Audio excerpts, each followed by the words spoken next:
करते हैं क्लास 10वीं के लिए चैप्टर नंबर 1.1 का क्वेश्चन नंबर 5वां।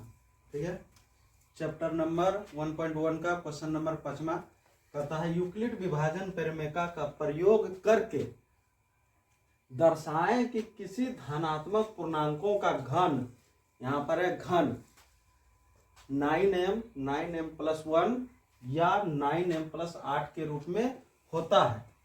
कहने का मतलब यहाँ सीधे से क्वेश्चन में कह रहा है कि कोई एक धनात्मक पूर्णांक है, ठीक है, कोई धनात्मक पूर्णांक है, उसका घन जो है इस रूप में आ सकता है। बस इतने सा इस सवाल का कहने का मतलब है कि कोई धनात्मक पूर्णांक है, उसका जो घन है मतलब में पावर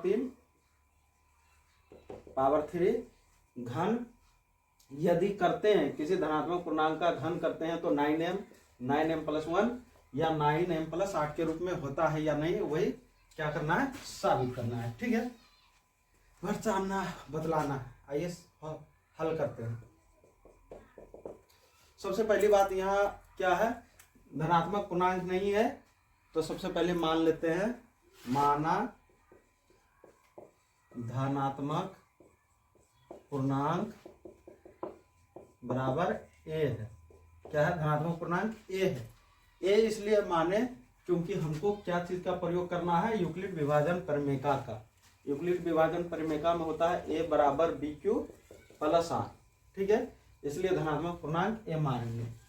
अब ए है तो हमको किसी ना किसी तरह बी हमको चाहिए ही चाहिए, तभी क्या होगा, यूक्लिड विभाजन परिमेका लगेगा। तो उसके लिए हम लोग भाजक क्या लेंगे, 9 लेंगे। किस रूप में लेंगे, 9 लेंगे, 9 लेंगे, क्योंकि यहाँ सभी में क्या है, 9 कॉमन है।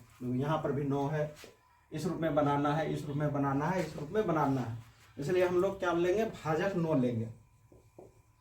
भाजक बराबर 9। अब क्या हो जाएगा, जब भाजक 9 ले लिए तो जो मेरा r का वैल्यू आएगा इससे हमेशा छोटा आएगा, शेषफल क्या होगा, छोटा होगा। इसलिए क्या हो जाएगा, यूक्लिड विभाजन प्रमेयिका से क्या हो जाएगा, यूक्लिड विभाजन परिमेयिका से क्या हो जाएगा, ए बराबर BQ+R। ठीक है, यहाँ से क्या हो जाएगा, ए बराबर BQ+R। इसलिए क्या हो जाएगा, ए तो यही है, बी कितना है, 9Q+R। ठीक है, अब यहाँ क्या करेंगे, R का अलग अलग मान रखेंगे। ठीक है, यदि हमारे पास भाजक 9 है तो R बराबर 0, 1, 2, 3, 4, 5, 6, 7, 8 तक आएगा। ठीक है, इतना आएगा। अब क्या करना है, यहाँ पर इसमें समीकरण इसको मान लेते हैं 1 है, तो यहाँ पर R का अलग अलग मान रखते हैं। ठीक है, तो लिखेंगे समीकरण 1 में R बराबर 0 रखने पर, ठीक है, R बराबर 0 रखने पर तो क्या हो जाएगा, समीकरण क्या है, ए बराबर 9Q+R, आर ही लिखते हैं, आगे करते हैं। ए बराबर क्या हो जाएगा, 9Q, R कितना है, 0, तो यहाँ से क्या हो जाएगा, ए बराबर 9Q प्लस क्या होगा, 0 खत्म हो गया। अब यहाँ तक ये तो आ गया। अब क्या करता है, इसका क्या करेंगे, घन करेंगे। इसका क्या करना है, घन करना है, तो लिखेंगे दोनों तरफ घन करने पर, दोनों तरफ करने पर, घन करने पर, तो ये हो जाएगा ए का क्यू, इधर क्या हो जाएगा 9 का क्यू। ठीक है, तब इधर बना लेते हैं ए का क्यू, तो ए का क्यू ही होगा। 9Q को हम लिख सकते हैं, जब 9 का पूरा का क्यू करेंगे, यहाँ पर 9 का क्यू है, इस तरह से 9Q का पावर 3 है, यहाँ पर 9Q का पावर 3 है, तो यहाँ से क्या हो जाएगा 729 Q पर पावर 3। ठीक है, तो यहाँ तो ये का क्यू ही रहेगा। यहाँ क्या करते हैं, 9 कॉमन निकाल लिए, क्योंकि हमको 9m के रूप में बनाना है, तो 9 यदि कॉमन ले लिए तो इधर बचेगा 81 Q पर पावर 3। ठीक है, जहां लिखेंगे, जहां m बराबर जहाँ m बराबर 81, q एक पूर्णांक है। क्या है? पूर्णांक है। इसलिए क्या हो जाएगा, a का पावर q, यहाँ तो 9, टोटल का m। ठीक है, तो क्या हो गया, ए क्यू बराबर 9 में मेरा यहाँ निकल गया, मेरा पहला पार्ट निकल गया। ठीक है, समीकरण 1 में r बराबर क्या रखेंगे, 1 रखेंगे। समीकरण 1 में r बराबर 1 रखने पर, ठीक है, तो यहाँ से क्या हो जाएगा, a बराबर क्या हो जाएगा 9q प्लस r, इसलिए क्या हो जाएगा a बराबर 9q प्लस 1। अब क्या करो, दोनों तरफ घन कर देते हैं, दोनों तरफ घन करने पर, जब दोनों तरफ घन करेंगे तो क्या हो जाएगा, a का होल क्यूब बराबर 9q प्लस 1 का होल क्यूब। ठीक है, यहाँ तो कोई दिक्कत नहीं है, यहाँ पर देखते हैं, यदि 9q बराबर a और 1 बराबर b मान लेते हैं, तो यहाँ पर क्या हो जाएगा, a प्लस b का होल क्यूब। ठीक है, यहाँ पर क्या हो जाएगा, a cube plus a plus b का होल क्यूब। ठीक है, उसी तरह यहाँ पर यूज करेंगे, यहाँ तो a का क्यूब तो a का क्यूब ही होगा, बराबर 9 का होल क्यूब, तो यहाँ पर हो जाएगा 729 cube, a cube plus 3 a square कितना, 3 तिया 9 गुना 9 क्यू स्क्वायर प्लस b, 3 तिया 9 कितना हो जाएगा, 9 81 तिया 3 243, 8 तिया 24, 3 243 Q square plus 3 a square b, 3 a b square. ठीक है, तो 3 दिया 27 क्यूब। ठीक है, अब प्लस क्या हो जाएगा, a का होल क्यूब। ठीक है, तो यहाँ पर क्या करते हैं, यहाँ पर सही से लिखते हैं, तो यहाँ पर तो जो है तो है ही है, a क्यूब बराबर क्या हो जाएगा, यहाँ पर से यहाँ टोटल में से 9 कॉमन ले लेते हैं, यहाँ से इतना में, यहाँ से क्या करते हैं 9 कॉमन ले लेते हैं, तो 9 कॉमन जब लिए तो यहाँ पर 81 का होल क्यूब बचेगा, मतलब होल स्क्वायर बचेगा, 81 के ऊपर पावर 2 प्लस यहाँ पर क्या बचेगा, यहाँ पर यदि 9 निकाल लेते हैं तो 3 गुना 9 था, 27 9 37 63 यानी 27, यहाँ पर पावर 3 होगा, यहाँ पर पावर 2 होगा। ठीक है, प्लस 9 निकाल लिया तो 9 तिया 27 क्यूब। ठीक है, अब प्लस 1 ये मेरे पास बचा। अब क्या करते हैं, इतना चीज के बराबर m के बराबर लिख लेते हैं, लिखेंगे यहाँ m बराबर 81 का whole cube plus 27 Q square plus 3 Q, जहाँ m बराबर 27, एक क्या है धनात्मक पूर्णांक है, धनात्मक पूर्णांक है। ठीक है, जब धनात्मक पूर्णांक हो गया तो a क्यूब बराबर क्या हो जाएगा 9m प्लस 1। ठीक है, तो यहाँ से क्या हुआ, अगला यदि r का मान 1 रखें, r का मान 1 रखें तो उसको यदि पूर्णांक मतलब में क्या किया है घन किए तो मेरा 9m प्लस 1 के रूप में प्राप्त हो गया।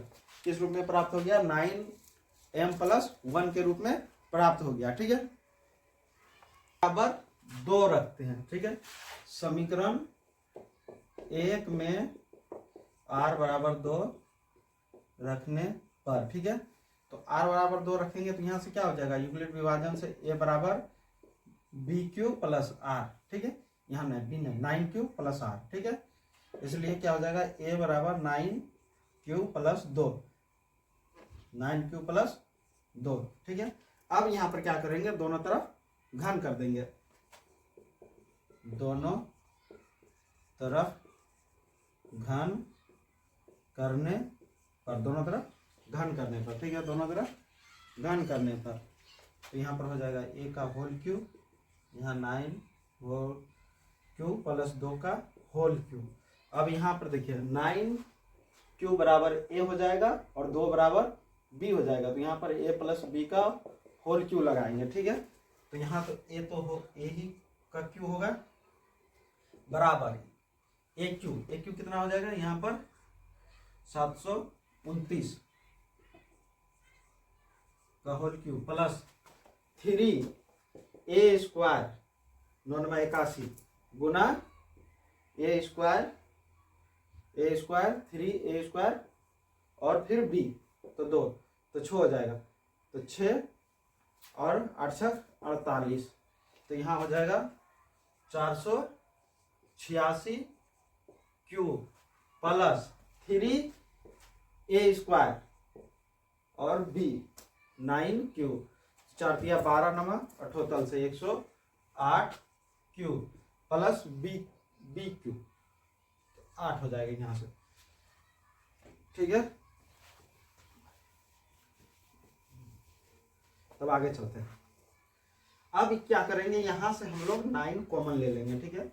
इसमें से इतना में से 9 कॉमन ले लेते हैं, 8 को रहने देंगे क्योंकि हमको 8 रूप में पुराना है, ठीक है।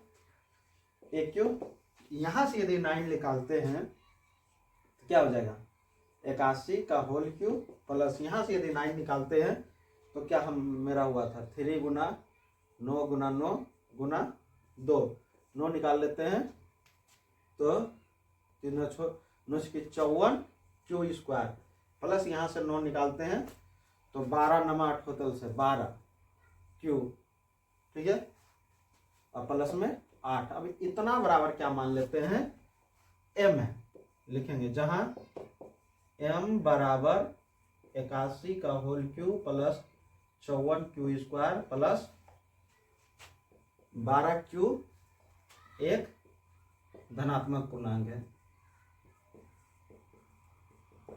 धनात्मक पूर्णांक है, ठीक है। इसलिए ए क्यू बराबर 9m प्लस 8। तो मेरे पास ए क्यू बराबर 9m प्लस 8 ये भी मिल गया।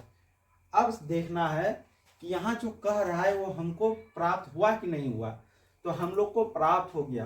कह रहा था किसी धनात्मक पूर्णांक को यदि घन किया जाए, कहने का मतलब है हम लोग ए को घन किए, ठीक है, ए को घन किए मतलब इसको क्यूब किए, क्यूब घन मतलब क्यूब, हाँ क्यूब किए।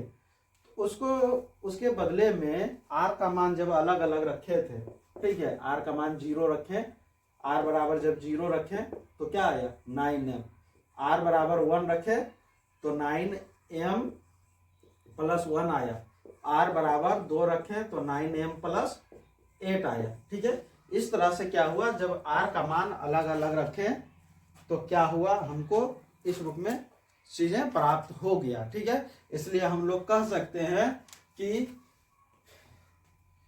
किसी धनात्मक पूर्णांक का घन करने पर 9m प्लस 1 या 9m प्लस 8 के रूप में प्राप्त होता था। किसी धनात्मक पूर्णांक का घन, किसी धनात्मक पूर्णांक का घन 9m प्लस 1 या 9m प्लस 8 के रूप में होता है, ठीक है, होता है जहां m एक क्या हो धनात्मक पूर्णांक हो, m एक धनात्मक पूर्णांक हो, धनात्मक पूर्णांक हो, ठीक है। क्योंकि देखिए जब तक ला m के बदला कुछ नहीं माने हैं तब तक हमको एग्जैक्ट इस रूप में प्राप्त नहीं हुआ, इसलिए m क्या है ये धनात्मक पूर्णांक है, ठीक है। तो इस तरह से ये मेरा सवाल हो गया, थोड़ा लॉन्ग है क्योंकि इसको प्रूव करना पड़ता है। तो ये हो गया चैप्टर समाप्त, 1.1 चैप्टर समाप्त हो गया क्लास 10।